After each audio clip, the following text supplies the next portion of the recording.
ഈസീനോ കിച്ചണിലേക്ക് എല്ലാവർക്കും സ്വാഗതം. ഇന്ന് ഞാനിവിടെ ഉണ്ടാക്കിയിട്ടുള്ളത് വറുത്തരച്ചൊരു ചിക്കൻ കറിയാണ്. അപ്പോൾ നമുക്ക് ചിക്കൻ കറി എങ്ങനെയാണ് ഉണ്ടാക്കിയെന്ന് വീഡിയോ ഒന്ന് കണ്ടു നോക്കിയാലോ. ഇതിനായിട്ട് ഞാൻ 2 കിലോ ചിക്കനാണ് എടുത്തിട്ടുള്ളത്. അത് ചെറിയ കഷ്ണങ്ങളാക്കിയിട്ട് നല്ലപോലെ കഴുകി വൃത്തിയാക്കിയിട്ട് വെച്ചിട്ടുള്ളതാണ്. ചിക്കനായാലും മീനായാലും ഒക്കെ കഴുകണേക്കാട്ടി മുന്നേ തന്നെ കുറച്ചധികം ഉപ്പിട്ടിട്ട് നല്ലപോലെ ഉരച്ച് കഴുകുക. അതിന് ശേഷമാണ് വെള്ളം ഒഴിച്ചിട്ട് വൃത്തിയാക്കിയിട്ട് എടുക്കേണ്ടുള്ളൂ. അങ്ങനെയാകുമ്പോൾ ആ മീനിന്റെ ആയാലും ചിക്കന്റെ ആയാലും പച്ചമണമൊക്കെ ഒന്ന് മാറി കിട്ടും. അങ്ങനെ വൃത്തിയാക്കി എടുത്തിട്ടുള്ള ചിക്കനാണ് കേട്ടോ. എന്നിട്ട് നന്നായിട്ട് തന്നെ വെള്ളം വാർത്തിട്ട് വെച്ചിട്ടുണ്ട്. 4 തക്കാളി നുറുക്കി വെച്ചിട്ടുണ്ട്, 6 പച്ചമുളക്, കുറച്ച് കറിവേപ്പില, ഒരു 4 വലിയ സവോള, കുറച്ച് മല്ലിയില, ഇഞ്ചി, വെളുത്തുള്ളി, പെരിഞ്ജീരകം കൂടിയിട്ട് അരച്ചത്. പിന്നെ വേണ്ടത് തേങ്ങയാണ്. അപ്പോൾ ഒരു വലിയ തേങ്ങയുടെ ഒരു പകുതി മുറിയാണ് എടുത്തിട്ടുള്ളത്. ഇത് വറുത്തരച്ചൊരു ചിക്കൻ കറി ആയതുകൊണ്ട് ഇതിലേക്ക് തേങ്ങ വേണമല്ലോ. അപ്പോൾ പിന്നെ കുറച്ച് കറിവേപ്പില, ഒരു 1/4 ടീസ്പൂണോളം പെരിഞ്ജീരകം, ഇതൊക്കെ ചേർത്തിട്ടാണ് ഈ തേങ്ങ വറുത്തെടുക്കേണ്ടത്. ഇനി ആദ്യമായിട്ട് ചിക്കനൊക്കെ ഒന്ന് മസാല വറുത്തിട്ട് എടുക്കണം. അതിനായിട്ട് ഞാനൊരു കുറച്ച് വലിപ്പമുള്ള ഒരു പാത്രം ഇവിടെ എടുത്തു വെച്ചിട്ടുണ്ട്. 4 ടേബിൾ സ്പൂണ് മുളക് പൊടി ഇട്ട് കൊടുക്കുക. എന്നിട്ട് ചിക്കൻ ഒന്ന് ചേർത്തതിന് ശേഷം നോക്കിയിട്ട് പിന്നെ വേണമെന്നുണ്ടെങ്കിൽ ഇട്ട് കൊടുക്കാം കേട്ടോ. 1/4 ടീസ്പൂണോളം മഞ്ഞൾപ്പൊടി, 1/2 ടീസ്പൂണ് കുരുമുളക് പൊടി, 1/2 teaspoon chicken masala, 1 table spoon ഇഞ്ചി, വെളുത്തുള്ളി, പെരിഞ്ജീരകം കൂടിയിട്ട് അരച്ചത് ഇട്ട് കൊടുക്കുക. പാകത്തിനുള്ള ഉപ്പ്. ഇനി ഇതൊക്കെ ചേർത്തിട്ട് നോക്കിയതിന്റെ ശേഷം ഉപ്പ് കുറവുണ്ടെങ്കിൽ വീണ്ടും ഇട്ട് കൊടുക്കുക. ഇനി ഞാൻ ഇതിലേക്ക് ഒരു പുളിക്ക് വേണ്ടിയിട്ട് ഒരു 2 ടേബിൾ സ്പൂണ് സൊർക്കയാണ് ഒഴിച്ചു കൊടുക്കണത്. അതല്ലെങ്കിൽ ചെറുനാരങ്ങ നീരോ പുളിവെള്ളോ എന്താണെങ്കിലും ഒഴിച്ചു കൊടുക്കണം. അപ്പോഴാണ് ചിക്കനിൽ നല്ലൊരു ടേസ്റ്റ് വരുള്ളൂ. 2 ടീസ്പൂണ് വെളിച്ചെണ്ണയും കൂടി ഒഴിച്ചു കൊടുക്കുക. ഇനി നല്ലപോലെ ഇതൊന്ന് ചേർത്തെടുക്കുക. അപ്പൊ ഇതാ ഇങ്ങനെയായിട്ട് കിട്ടിയിട്ടുണ്ട്. അപ്പൊ കുറച്ചും കൂടി ഒരു വെള്ളം നനവ് വേണം. അപ്പൊ അതിന് 1 ടീസ്പൂണും കൂടി വെള്ളം ഒഴിച്ചിട്ട് ഒന്ന് നന്നായിട്ട് തന്നെ ചേർത്തെടുക്കുക. അപ്പൊ ഒരു കുഴമ്പ് പോലെ ആകുമ്പോഴല്ലേ ചിക്കനിൽ പിടിക്കുള്ളൂ. എന്നിട്ട് ഇതിന്റെ ഉപ്പും എരിവൊക്കെ ഒന്ന് നോക്കി വെക്കണം. അല്ലാണ്ട് ആദ്യം നമ്മൾ ചിക്കൻ ഇട്ട് കൊടുക്കരുത്. അപ്പോഴാണ് എന്തൊക്കെ ടേസ്റ്റ് കുറവുണ്ടോ എന്നുള്ളത് അറിയുള്ളൂ. അപ്പൊ അതാ ഇങ്ങനെ ഒരു പാകത്തിനായിട്ടാണ് ഞാൻ എടുത്തിട്ടുള്ളത്. കൂടുതൽ വെള്ളമായി കഴിഞ്ഞാലും ഈ ചിക്കനിലും നമ്മൾ വെള്ളമൊക്കെ വാർത്ത് വെച്ചാലും അതിലും ചെറിയൊരു നനവ് ഉണ്ടാവുമല്ലോ. അപ്പൊ ഈ ചിക്കനിൽ തോനെ വെള്ളമായി കഴിഞ്ഞാൽ അത് പാകാവില്ല. അപ്പൊ ഈ ഒരു പാകം മതി. എന്നിട്ട് നമുക്ക് ഇതിൽ ചിക്കനൊക്കെ ഇട്ടിട്ട് നന്നായിട്ട് ചേർത്തെടുക്കാം. കുറേശ്ശെയായിട്ട് ഇതിലേക്ക് ഇട്ട് കൊടുത്തിട്ട് നന്നായിട്ട് തന്നെ ചേർത്തെടുക്കാം.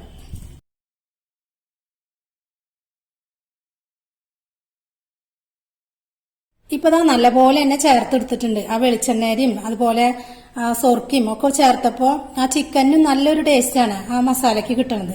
അപ്പൊ ഇങ്ങനെ എന്തായാലും നിങ്ങൾ ചേർത്തെടുക്കണം. എന്നിട്ടൊന്ന് നോക്കി നോക്കുക. ഇനി ഈ ചിക്കൻ കുറച്ച് സമയം ഒന്ന് റെസ്റ്റ് ചെയ്യാനായിട്ട് വെക്കണം.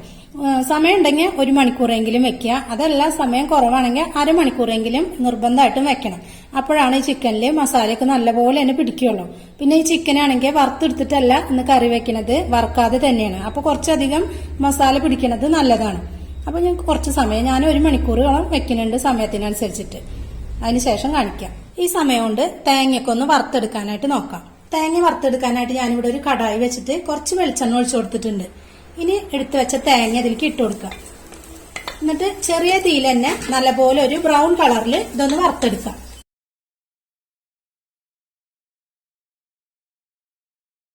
ഇപ്പൊ തേങ്ങയൊക്കെ നല്ലപോലെ നല്ല ബ്രൗൺ കളറിലായിട്ട് കിട്ടിയിട്ടുണ്ട്. ഇനി ഇതിന് കോരി മാറ്റാം. ഇപ്പൊ തേങ്ങയൊക്കെ നല്ലപോലെ ഒന്ന് ചൂടാറിയിട്ടുണ്ട്. ഇനി ഇത് മിക്സിയുടെ ജാറിലിട്ടിട്ട് ഒന്ന് നന്നായിട്ട് തന്നെ അരച്ചെടുത്തിട്ട് കാണിക്കാം. തേങ്ങ പെട്ടെന്ന് അരഞ്ഞു കിട്ടാനായിട്ട് ആദ്യം തന്നെ വെള്ളം ഒഴിക്കാതെ ഒന്ന് അടച്ചു വെച്ചിട്ട് ഒന്ന് അരച്ചെടുക്കുക. അതിനുശേഷം വെള്ളം ഒഴിച്ചിട്ട് അരയ്ക്കുമ്പോൾ പെട്ടെന്ന് തന്നെ തേങ്ങ അരഞ്ഞിട്ട് കിട്ടും. ഇനി അരച്ചിട്ട് കാണിക്കാം. ഇപ്പൊ തേങ്ങയൊക്കെ ദാ നല്ലപോലെ തന്നെ അരഞ്ഞു കിട്ടിയിട്ടുണ്ട്. ആദ്യം തന്നെ വറുത്ത തേങ്ങയിലൊക്കെ വെള്ളം ഒഴിച്ചിട്ടുണ്ടെങ്കിൽ പെട്ടെന്ന് അരയാൻ ബുദ്ധിമുട്ടാവും. അപ്പൊ ഒന്ന് പൊടിച്ചെടുത്തിട്ട് അതിൽ വെള്ളം ഒഴിക്കുകയാണെങ്കിൽ ഇതുപോലെ നന്നായിട്ട് തന്നെ അരഞ്ഞു കിട്ടും. ഇപ്പൊ ചിക്കനൊക്കെ 1 മണിക്കൂർ കഴിഞ്ഞിട്ടുണ്ട്. ഇനി സവോളയൊക്കെ ഒന്ന് വഴറ്റിയെടുക്കാനായിട്ട് നോക്കാം. ഞാനിവിടെ ഒരു കടായി വെച്ച് കൊടുത്തിട്ടുണ്ട്. ഇനി ആവശ്യത്തിനുള്ള വെളിച്ചെണ്ണ ഒഴിച്ചു കൊടുക്കാം. അതിലേക്ക് എടുത്തു വെച്ച സവോള ആദ്യം ഇട്ട് കൊടുക്കാം. ഇത് നല്ലപോലെ തന്നെ ഒന്ന് വഴറ്റി കൊടുക്കാം. ഇതിലേക്ക് കുറച്ച് ഉപ്പ് ചേർത്തിട്ട് വഴറ്റി കൊടുക്കുമ്പോൾ പെട്ടെന്ന് തന്നെ വഴന്ന് കിട്ടും. ഒരു 1/4 ടീസ്പൂണ് ഉപ്പാണ് ഇട്ട് കൊടുക്കുന്നുള്ളൂ. ചിക്കനിൽ ഉപ്പൊക്കെ ചേർത്ത് വെച്ചിട്ടുള്ള കാരണം അതിന് നോക്കിയതിന് ശേഷം ഇട്ട് കൊടുക്കാം. ഇനി ഇത് നല്ലപോലെ ഒന്ന് വഴന്ന് വരട്ടെ. ഒന്ന് നല്ലപോലെ വഴന്ന് വരാനായിട്ടുണ്ട്. കുറച്ച് വെളിച്ചെണ്ണയുടെ കുറവുണ്ട്. അപ്പൊ കുറച്ച് വെളിച്ചെണ്ണ ഒഴിച്ചു കൊടുക്കാം.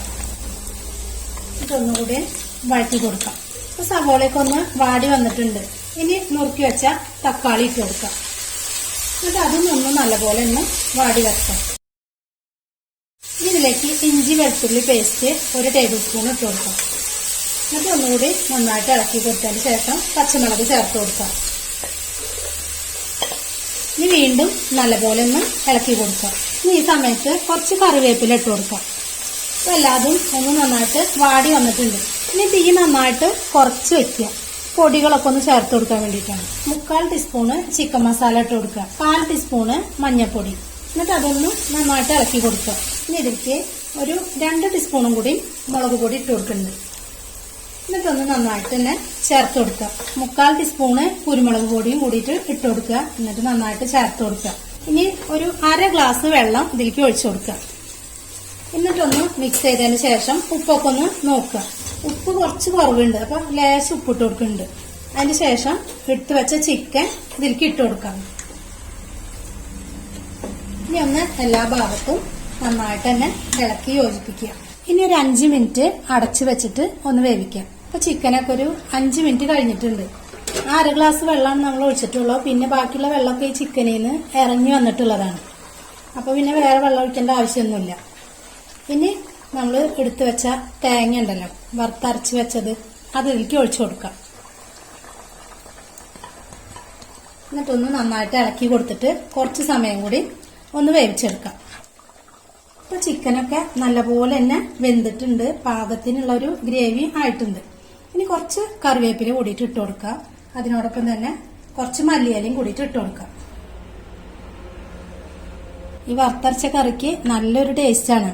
കുരുമുളകും എല്ലാം കൂടി ആകുമ്പോൾ നല്ലൊരു പാകത്തിനുള്ള എരിവൊക്കെ ആയിട്ടുള്ള ഒരു കറിയാണ്. ഇനി നമുക്ക് സ്റ്റവ് ഓഫ് ആക്കാം. ഇപ്പം നമ്മളുടെ ചിക്കൻ കറിയൊക്കെ ഇതാ റെഡി ആയിട്ടുണ്ട്. നല്ല ടേസ്റ്റാണ് കഴിക്കാനായിട്ട്. നിങ്ങളെല്ലാവരും ഇതുപോലെ ഒന്ന് ഉണ്ടാക്കി നോക്കുക.